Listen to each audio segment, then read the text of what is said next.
Mucho se habla de la cárcel como la única respuesta de la sociedad frente a la delincuencia, como lugar de castigo o de reacción frente al delito. Poco se habla de la prevención y la rehabilitación. En este sentido, resulta interesante abordar esta cuestión bajo otro paradigma, exponer el carácter que tiene estar tras las rejas como último recurso, así como los riesgos que representa un uso excesivo de este recurso penal, ya sea por el peligro a que se refuercen conductas criminales o que la reinserción sea muy difícil de lograr. En esta conversación abordaremos el mito en torno a las cárceles. Analizaremos lo que son las penas sustitutivas y las que son privativas de libertad, además de la llamada justicia restaurativa y el valor de la mediación penal como otra forma de responder al fenómeno delictual.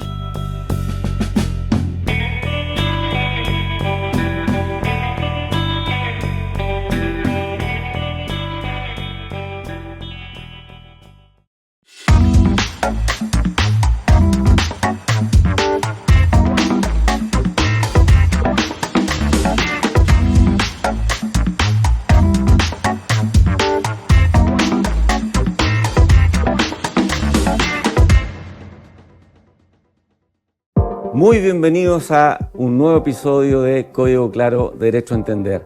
Es un verdadero placer poder compartir en esta ocasión con una verdadera eminencia del derecho penal y que además es de lo nuestro, de nuestra casa de estudio. Hablaremos con él de un tema de suyo relevante y que dice relación con la cárcel, si es o no la única alternativa posible frente al delito. Y a propósito de eso, quisiera partir con presentar a nuestro invitado. Y nuestro invitado, la verdad es que no es sencillo de presentar porque tiene un currículum vastísimo que da cuenta de su experiencia, de su reconocimiento nacional e internacional, pero intentaré dar algunas referencias sobre él. Él es profesor titular de nuestra Universidad de Talca, es doctor en Derecho Penal por la Universidad de Navarra, ha hecho un postdoctorado en Universidad de Italia, es un referente obligado a nivel nacional e internacional. Entrar en detalles, entrar en particularidades es casi imposible por razones de tiempo, pero ha sido y ha hecho muchísimas cosas, y destacando entre sus roles una docencia de pregrado, de posgrado, conferencias a nivel nacional e internacional, que lo destacan muy por sobre lo que es el escenario nacional. Así que para mí es un verdadero placer poder contar con la presencia y que nuestro profesor Raúl Canevalia haya aceptado la invitación. Así que en primer lugar, Raúl, querido Raúl, te agradezco profundamente haberte sumado a este proyecto. Bueno, muchísimas gracias, Diego, por la invitación. Para mí también es un honor poder compartir este lugar contigo y poder conversar sobre distintos temas de interés para la comunidad en materia de derecho penal. Muchísimas gracias. Y bienvenido. Gracias. Bienvenido. Partamos, si te parece. Sí, bueno, por supuesto. Desde hace no sé cuántos años, pero ya bastante, existe la, comillas, percepción, que no siempre la percepción se traduce en la realidad fidedigna, que los delitos y el grado de violencia de los delitos ha ido increciendo, ¿cierto? Ha ido en aumento. Y tratando de un poco contextualizar a nuestros espectadores, me da la impresión que a lo largo de los años las respuestas han ido por hacer una serie de reformas, tanto en el derecho, en el Código Penal, como en el Código Procesal Penal, que han ido de algún modo encorsetando, han ido forzando a la justicia a que la respuesta sea siempre la cárcel, incluso sin condena, sin condena previa. ¿Coincides con esa percepción? Bueno, una pregunta muy interesante porque refleja temas que son de particular relevancia e interés a la comunidad. A ver, es cierto que existe un aumento a la tasa de delito, que hay una percepción y también en la realidad de que estos delitos son cada vez más violentos. Eso uno no puede negarse frente a un escenario de esta naturaleza. La pregunta que uno debe hacerse en estos casos, bueno, ¿cuál debe ser la respuesta? Y la respuesta claramente debe venir del derecho penal, debe venir de los tribunales, pero también hay que hacer presente que no es el único camino. O sea, si uno quiere enfrentar el delito, también tiene que tener en consideración que existen otras políticas que también pueden ser igual de eficaces o incluso más eficaces en este sentido. Por ejemplo, en materia educacional, o sea, hay que tener presente que muchas veces la gente que está involucrada en crímenes de bandas organizadas, muchas veces capturan niños, lo que se llaman los niños soldados. Bueno, la pregunta que uno debe hacerse como sociedad, bueno, ¿por qué capturan a estos niños? ¿Por qué estos niños tienen un particular interés en involucrarse en materia criminal? Y eso ocurre también por un abandono por parte de la sociedad de cuál es ese contexto al cual ellos se enfrentan. Entonces, también hay una obligación por parte nuestra como sociedad en su conjunto de decir, bueno, ¿qué hacemos en estos casos?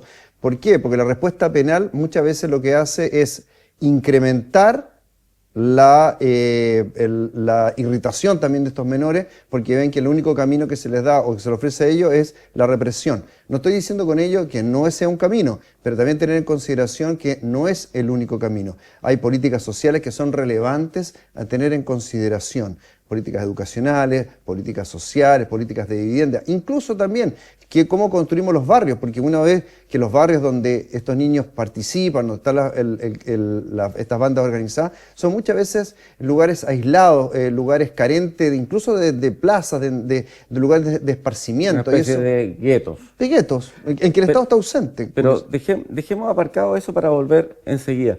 En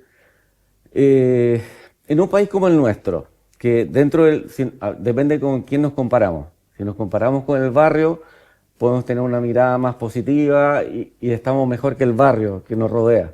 Pero si nos comparamos con el mundo, con el primer mundo, claramente estamos a la baja. ¿Tú crees factible que en un país como el nuestro, con escasísimos recursos, y que esos recursos se priorizan quizá en otras prioridades, ¿es factible o ha sido factible apostar por la prevención?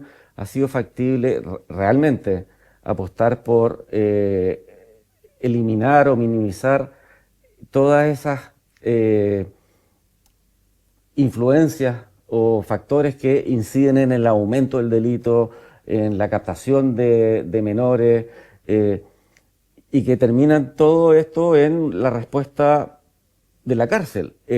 No sé si tú recuerdas que alguna vez una jueza se filtró un audio en donde ella describía la cárcel como un lugar hediondo, oscuro, tétrico, terrible. Yo he tenido la mala fortuna de visitar una cárcel y puedo coincidir con lo que dijo esa jueza. Entonces, ¿qué espacio hay para que en nuestras cárceles, no en las cárceles de Holanda ni de Japón, en nuestras cárceles, haya espacio para la rehabilitación? A ver, partamos por una previa consideración.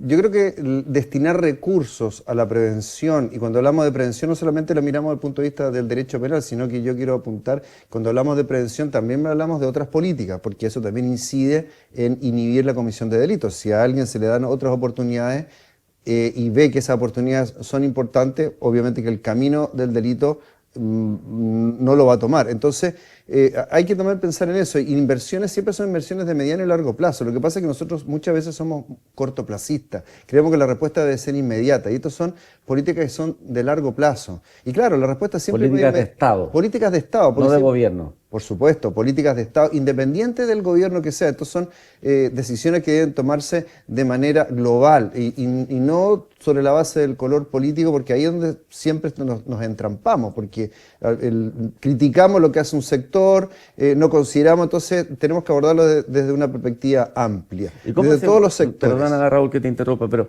¿cómo logramos hacer eso en un esquema en donde, no solamente en Chile, sino que en el mundo, miramos Estados Unidos, miramos Italia,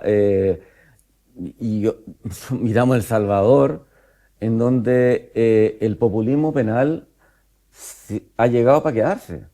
¿Cómo logramos convencer a la gente que lo que quiere es cárcel? Sí. Y cárcel en el mejor de los casos, porque incluso quiere reponer la pena de muerte. Sí. No, yo entiendo, o sea, uno puede entender a veces la reacción emocional de las personas cuando está frente a un delito, decir, bueno, lo primero que hay que hacer, aislemos a esa persona, encerrémosla en una cárcel porque es peligroso. Pero uno tiene que pensar de que esto tenemos que abordarlo de una perspectiva de mediano a largo plazo. Entonces, podríamos decir en términos muy simples, pan para hoy y hambre para mañana, porque de alguna manera esa persona que hoy día está en la cárcel va a salir. ¿Y en qué contexto va a salir? Va a salir en las mismas condiciones, va a salir con ese resentimiento respecto a la sociedad porque lo tuvieron encerrado en condiciones a veces infrahumanas, para que luego, ¿qué? Si no ha sido preparado, no ha sido resocializado al interior de las cárceles.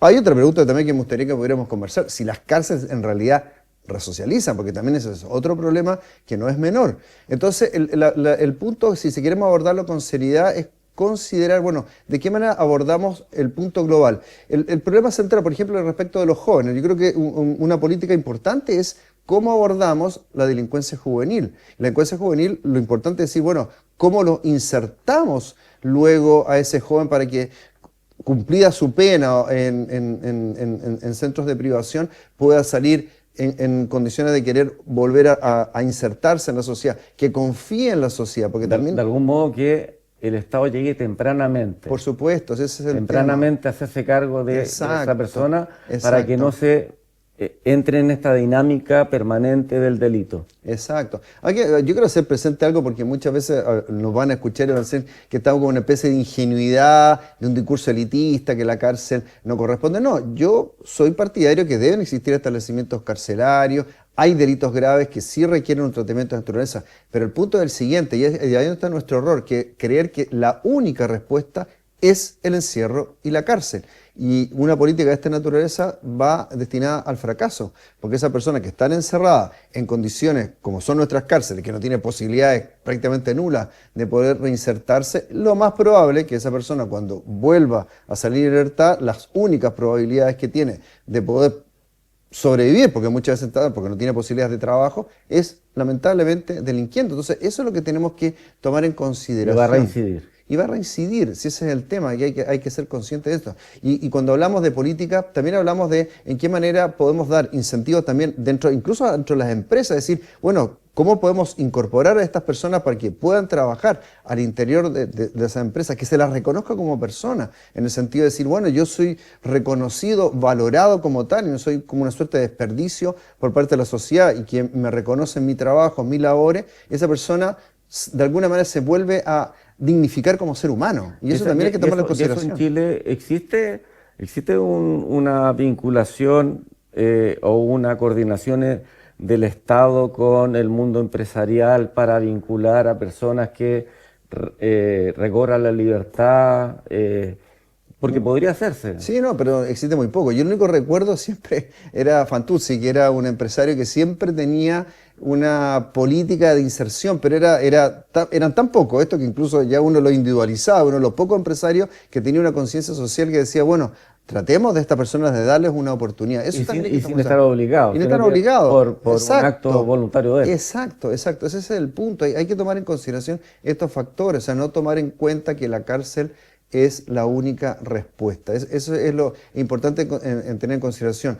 También no considerar, por ejemplo, la pena de muerte, que cada cierto tiempo se vuelve a tomar en consideración. La pena de muerte jamás ha sido un factor de disuasión. Es más, los países que han eliminado la pena de muerte no ha significado eso un aumento en la tasa delictiva, por el contrario, incluso ha bajado. Entonces hay que repensar en qué manera adoptamos nuestras políticas criminales como para decir, mire, ¿cómo abordamos el tema? De manera tal entonces de poder construir una sociedad donde exista mayor paz social sin que signifique no castigar los delitos, porque obviamente no podemos pretender aquello, pero sí tomar en consideración de qué arsenal de respuesta damos como para decir la cárcel no es la única. Entonces, por ejemplo, existe en nuestro sistema penal las llamadas penas sustitutivas. Ah, mira, justo estaba pensando en eso. Que son las penas en libertad. Sí, exacto. por mi labor de abogado integrante Ya. en la Corte de Apelaciones, me toca muchísimas veces conocer de apelaciones en donde el juez de garantía ha terminado revocando esa pena sustitutiva por incumplimientos reiterados y graves por parte del sujeto Ya. al cual se le concedió esa pena sustitutiva de libertad. Hay poca conciencia por parte de quienes son condenados y gozan de este beneficio o de esta pena sustitutiva, de la seriedad que implica cumplir con las exigencias de eso. Entonces, hay como un círculo vicioso en donde pareciera que el usuario promedio del sistema penal considera aparentemente que esto es como un perdonazo. Sí, exacto. Bueno, a ver, yo creo que ocurren casos de esta naturaleza, pero eso no significa que el sistema en su conjunto sea un mal sistema. O sea, no por incumplimiento de alguno uno pueda cuestionar el sistema en su conjunto. Pero muchas veces ocurre que ese incumplimiento se dé porque el propio Estado tampoco hace su labor de exigir el cumplimiento. Entonces el sujeto está viendo que, a ver, lo condenan, por ejemplo, a trabajo en beneficio de la comunidad, por dar un ejemplo, pero nadie lo controla, nadie sabe si está efectivamente cumpliendo el trabajo que se le encomienda. Entonces, claramente, también hay que ir detrás de decir, mire, usted ha sido beneficiado por una pena sustitutiva. Beneficio está mal empleada la palabra, pero de alguna manera usted, en vez de ser condenado a la cárcel, le vamos a otorgar una pena sustitutiva. Porque cumple una serie de requisitos objetivos y subjetivos. Exacto, porque piensa usted, o sea, ¿cuál es un tema central y por qué puede tener un rol particularmente resocializador? Porque la persona no pierde con su vínculo familiar, o sea, sigue manteniendo su entorno, puede mantener su vínculo laboral, porque el trabajo de beneficio se ve los contextos de manera que pueda conciliarse con su trabajo, con lo cual eso sí ayuda a su reinserción. Pero claro, ¿qué puede ocurrir? Que también ese sujeto ve, me está cumpliendo, nadie me está vigilando, nadie me está considerando, bueno, yo aquí veo que hay una suerte de perdonazo. Entonces, también hay una labor. Por ejemplo, hay otra pena que se llama la libertad vigilada intensificada. ¿Y eso qué significa? Que tiene que haber un funcionario de la sección del medio libre que controla, que lo va a ver, ve si está cumpliendo dicha libertad vigilada, si está asistiendo a su lugar de trabajo, en fin, pero tiene que haber un control. Y eso es lo importante como para que estas penas puedan tener real eficacia. Entonces, claro, hay un círculo que de alguna manera, ausencia de Estado, de alguna manera le hace ver al sujeto que no tiene costo alguno el no cumplimiento. Exacto. Y a propósito de estas penas sustitutivas, ¿toda persona condenada a cualquier pena accede a estas penas sustitutivas? No. Estas son la ley, que en este caso es una ley, se llama la 18.116. La nombro Sí. por si alguien quiere revisarla. No, son un listado de penas sustitutivas que se otorgan respecto de delitos que tienen un rango menor, podríamos decirle, en cuanto a la pena. Son personas que por regla general no han delinquido anteriormente, en fin, cumplen unos ciertos requisitos. Claro, una suerte como de primerizo, o sea, obviamente se cumplen ciertos requisitos. O sea, no cualquiera, un delito de homicidio grave no va a obtener una pena sustitutiva. De algún modo, un parricidio tampoco. Dentro de cierto rango de gravedad del delito, si es primerizo, el Estado dice, en vez de meterlo y contaminarlo en la cárcel, le doy una oportunidad. Correcto. O sea, lo que pasa es que el de ser primerizo, de alguna manera, uno permite apreciar, no va a volver a delinquir. O sea, delinquió una vez, pero se le va a dar una oportunidad nuevamente. Pero importante ser presente, el sujeto está siendo censurado por su comportamiento. O sea, le estamos reprochando, usted cometió un delito, pero en vez de ingresarlo a la cárcel... Y le quedan los antecedentes. Y le quedan los antecedentes, o sea, por lo tanto hay que tener presente aquello. Pero se le da la posibilidad de cumplir la libertad. Ese es el tema. Cumplir la pena en libertad. En libertad, y además, lo cual favorece alguna su proceso de resocialización, que es una de las funciones que debe tener la pena. O sea, la pena encierra, si es pena privativa de libertad, pero también tiene o censura por el comportamiento, reproche por el comportamiento, pero también tiene que tener como objetivo dar un espacio para que el sujeto no lo vuelva a hacer, o sea, se pueda reinsertar. Lo que pasa es que ahí donde está el cuestionamiento es si las penas privativas de libertad como tal, y sobre todo de largo tiempo, van a lograr dicho propósito. Y ahí es donde está el tema discutible.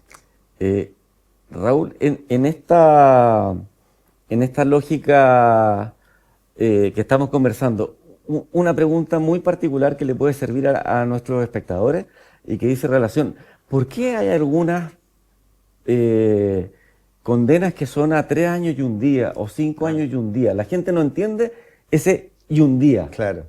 Bueno, a ver. ¿Qué marca eso? Nada, a ver, lo que pasa, esto hay que explicar un poco el contexto histórico. Lo que pasa es que esto viene en no hay que olvidar que nuestro Código Penal es del siglo XIX y el sistema de pena es del siglo XIX. Entonces, ¿qué es lo que sucede? Que nuestro rango de pena en estricto rigor, cuando uno ve la ley, no dice se castigará la pena de 3 años y un día, dice se castigará la pena de presidio mayor en su grado mínimo. Claro que desde la perspectiva del ciudadano común, ¿qué es eso? Claro. Entonces, para poder distinguir cada grado, se establece el día. Entonces, la pena anterior dice 3 años. Para pasar al grado posterior es un día más, 3 años y un día a 5. ¿Y eso La qué pena marca? siguiente es 5 y 1. ¿Y qué diferencia? Bueno, la diferencia son, por ejemplo, no menores. Porque si, por ejemplo, la pena dice 5 años y un día, ya es una pena de crimen, por ejemplo, un homicidio, y ya, por ejemplo, no podría acceder a una pena sustitutiva. O sea, el día tiene una diferencia, claro, o una consecuencia gravísima. Gravísima, porque puede pasar de un grado superior que impediría, por ejemplo, acceder al beneficio. Exacto. Perfecto. Hemos dado cuenta de las debilidades de nuestro sistema carcelario.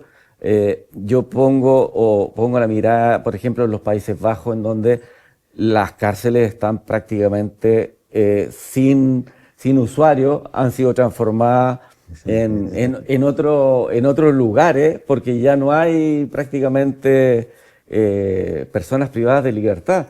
O la situación de Japón, en donde hay toda una estructura para que dentro de su privación de libertad las personas adquieran un oficio y vayan ganando de cara a su puesta en libertad y tener herramientas necesarias.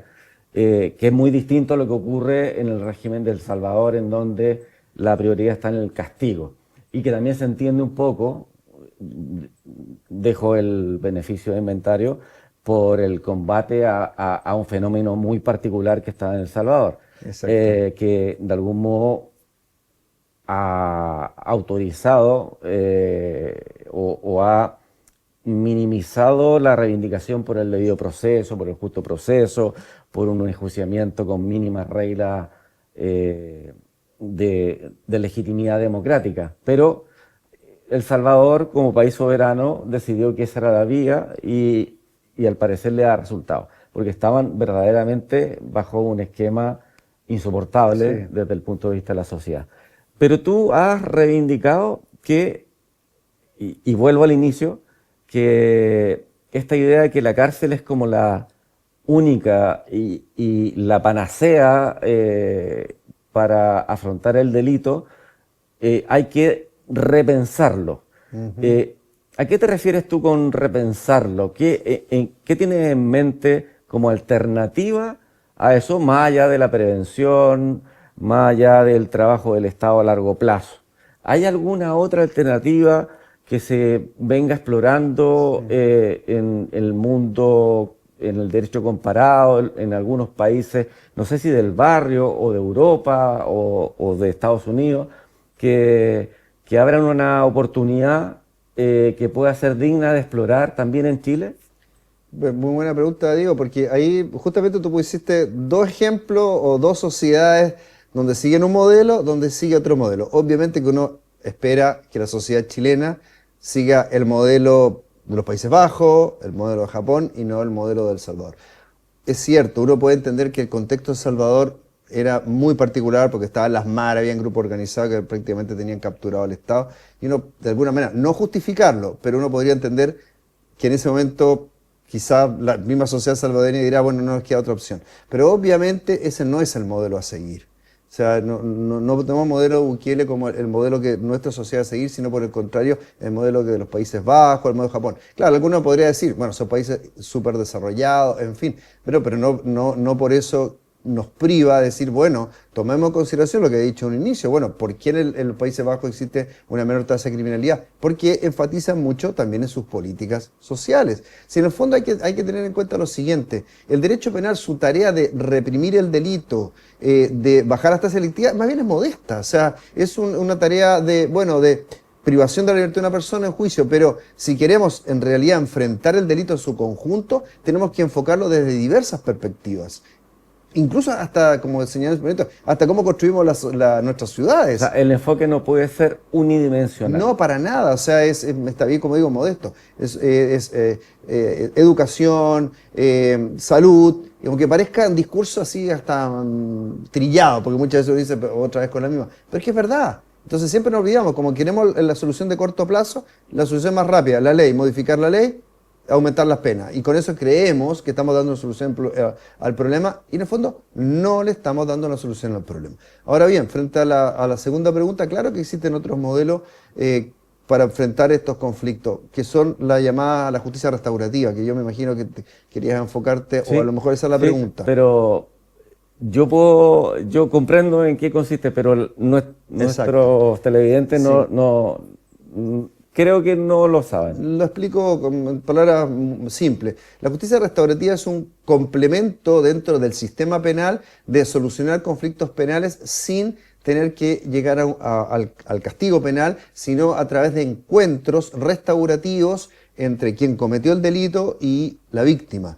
Y el enfoque principal es de en qué manera, dentro de estos encuentros, a través de un mediador, por ejemplo, que media para efectos de que las mismas partes lleguen a la solución del conflicto, se ponga una especial atención a cómo reparamos a la víctima, que es justamente una consideración que el sistema tradicional penal no la considera, O o por sea, lo menos tiene muy minimizado. justicia, ¿Sí? permíteme lo grueso Sí. de la expresión. Justicia restaurativa es igual a mediación penal. O sea, la justicia O es restaurativa más amplio, no es justicia, más amplio. La mediación es una forma o un mecanismo o una dentro de la expresión de justicia. la. Ya. Sí, porque también existen las conferencias, los círculos, en fin, hay una serie de mecanismos que se establecen para qué cosa. Para abordar el conflicto en su globalidad, no solamente desde el punto de vista de infringió o no infringió una norma. Perdona, pero disculpa que te Sí, por interrumpa. favor, por favor. Pero ¿hasta qué punto se puede, frente a intereses de orden público que interesan a toda la sociedad, eh, dar lugar a estas mediaciones penales en circunstancias que el interés que está detrás es un interés público de la sociedad? Ujú. Es una especie, corrígeme si me equivoco, una especie de reposicionamiento o relevamiento de la posición de la víctima Sí. A ver, hago que está sí. muy apartada del sistema Exacto, procesal exactamente. El sistema actual. procesal penal, por de pronto, se construye sobre la base de la relación entre Estado y acusado, por Ajá. eso. Y la víctima no tiene un rol, en contrario, Salvo cuando es querellante. exacto, querellante y que la citan como testigo, en fin, pero no tiene. Y por lo tanto, la pena, incluso la pena, no tiene como propósito curar las heridas del delito, sino que simplemente decir, usted cometió un delito, se le castiga con una pena. En que incluso, y esto se ha demostrado, esa persona que ha sido condenada también guarda un particular resentimiento respecto a la víctima que fue la culpable que lo puso en esa situación Claro. con su denuncia. Y la víctima siente que se lo castiga, pero ¿qué más? No se me ha reparado, mantengo mi temor, incluso hasta circular por las calles porque he sido víctima de un delito de robo, por ejemplo. Entonces, ¿qué es lo que pretende la justicia restaurativa? Que se generen encuentros con el sujeto que cometió el delito y con la víctima, de manera tal de que el acusado conozca el daño que ha causado, conozca de cara a cara, lo enfrenta al sujeto, a la víctima, y conozca el drama que ha significado. Eso tiene un impacto mucho más fuerte que un juicio. ¿No se corre el riesgo de revictimizar a la víctima? No, ¿por qué razón? Y aquí quiero contar un poco, yo trabajé el año pasado en un plan piloto de mediación penal para adultos, financiado por el gobierno de Santiago, en la jurisdicción de la Fiscalía Centro Norte, con lo cual trabajamos con casos que los deriva a la Fiscalía. O sea, esto no es teoría lo que estoy explicando. Y el nivel de satisfacción usuaria era del 70 y 80%. O sea, la gente estaba realmente, sobre todo las víctimas, sentían que había un reconocimiento, que había una atención, que incluso el sistema, el solo hecho de llamar, incluso puede resultar curioso, pero un sistema penal donde la víctima presenta la denuncia y después a las 3 o 4 veces le llega un papelito y dice su caso fue archivado, genera una frustración enorme. Acá el reconocimiento, el hecho de llamarla, de considerarla, de decirle, mire, su delito nos interesa y queremos buscar una solución, obviamente que la víctima le genera una vuelta a confiar en el sistema, es decir, en el sistema penal, porque se le estamos atendiendo su conflicto. Ahora, no se produce esta revictimización, ¿por qué razón? Porque para poder lograr ese encuentro con el autor se realizan diversos pasos previos, que es preparar a la víctima a ese encuentro. De manera tal entonces que cuando ya realmente tiene lugar el encuentro con el autor, ya de alguna manera se ha preparado para ello. ¿Por qué? Porque las mediadoras son personas muy preparadas, no son abogadas por lo general, sino que son trabajadoras sociales o sociólogas que conocen los contextos y las situaciones que se puedan dentro de estos encuentros. Entonces, en ese encuentro hay un propósito de que el sujeto que cometió el hecho reconozca su responsabilidad. Acá estamos hablando de un hecho delictivo, por lo tanto no estamos pensando que esto le va a salir gratis. El sujeto reconoce su hecho. O sea, esto no es óbice o no es contrario a que va a recibir una condena. No, lo que pasa es que eso es el tema, que aquí no hay una sanción penal propiamente tal, sino que el encuentro genera por parte del sujeto que ha cometido una asunción de responsabilidad, porque lo que quiero poner en énfasis es que el encuentro, el cara a cara, muchas veces tiene un impacto mucho más intenso. El sujeto que ha delinquido, que conoce a la víctima, mire, le robó la plata de su jubilación, por un ejemplo. Sí. O sea, saber el impacto que eso causó. Le robó su celular, que era su fuente de trabajo. La dejó usted, esa persona, prácticamente en la calle. Eso muchas veces genera un impacto mucho más intenso. ¿Cómo se concilia esta fórmula de la mediación o de la justicia restaurativa con un sistema penal bastante encorsetado, bastante rígido, sin saltarnos la normativa que en definitiva impone frente a determinados delitos formalizados, echa a andar un proceso de investigación? ¿Cómo se calza? ¿Cómo entra? Lo explico. A ver, en los países donde esto ya está establecido, porque por de pronto hay que decir que esto no, en Chile, si estamos pensando en este tema, no es que sea un invento chileno, por el contrario, podríamos decir que nuestro país está al debe en este tema, porque en los países anglosajones, Australia, Nueva Zelanda, México, Colombia, lo tienen implementado, por nombrar algunos países. Por ejemplo, para variar, llegamos atrasados. Llegamos atrasados. También hay que decirlo que este es un tema que como que acá se pone en duda esto, pero si está aprobado. Y en los países donde se implementa no están ni siquiera pensando en la duda. ¿Hicimos bien? No, por el contrario, quieren profundizarlo. Caso mexicano, que es una realidad cultural muy similar a la nuestra, que incluso tiene, podríamos decir, tasas delictivas, incluso está más peligroso, porque están las bandas delictivas, en fin. Entonces, y ellos no lo han pensado, han dictado una ley. ¿Qué es lo que sucede? Que esto es un sistema que se inserta dentro del marco legal. ¿Por qué? Porque son casos que llegan a los centros de mediación por derivaciones que vienen de la fiscalía. Ajá. O sea, no es que una persona cualquiera diga, voy a este centro de mediación, quiero mediar un caso. No, tiene que pasar por la fiscalía porque hay una denuncia. Pero como no está regulado todavía formalmente, ¿cuál es la salida cuando prospera la mediación? Bien, está regulado el sistema procesal penal, acuerdos reparatorios, por ejemplo. Perfecto. O principio de oportunidad, o sea, todo esto está regulado dentro del sistema. Perfecto. Y tiene una salida institucional. Tiene la salida prevista en la ley. Exacto. O sea,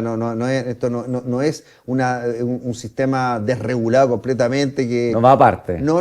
Esto no va por cuerdas separadas. No, para nada. Esto es un complemento al sistema penal de buscar una salida, una respuesta al conflicto penal por otras vías, que incluso, como también esto está comprobado, las posibilidades de que ese sujeto que cometió ese hecho delictivo se reinserte y que no vuelva a cometer ese hecho delictivo, también son altas. Perfecto. ¿Por qué? Por el impacto que él tiene en el enfrentar a la víctima. Incluso también respecto a la víctima. La víctima también vuelve a sentir confianza en la sociedad, porque este sistema que se inserta dentro del sistema penal, de alguna manera dice, hay un reconocimiento, es decir, puedo volver a confiar, porque también la víctima, hay que tener en consideración, la víctima que ha sido, valga la redundancia, víctima de un delito, pierde también confianza en la sociedad, ya no quiere salir a la calle, ya mira a todas las personas como potenciales delincuentes. En el caso de que comentabas que le robó la jubilación, para que prospere la mediación, el sujeto tiene que devolver el dinero. Bueno, pueden haber una serie a ver, en ese sentido también es muy amplio, porque puede ser que le devuelva el dinero,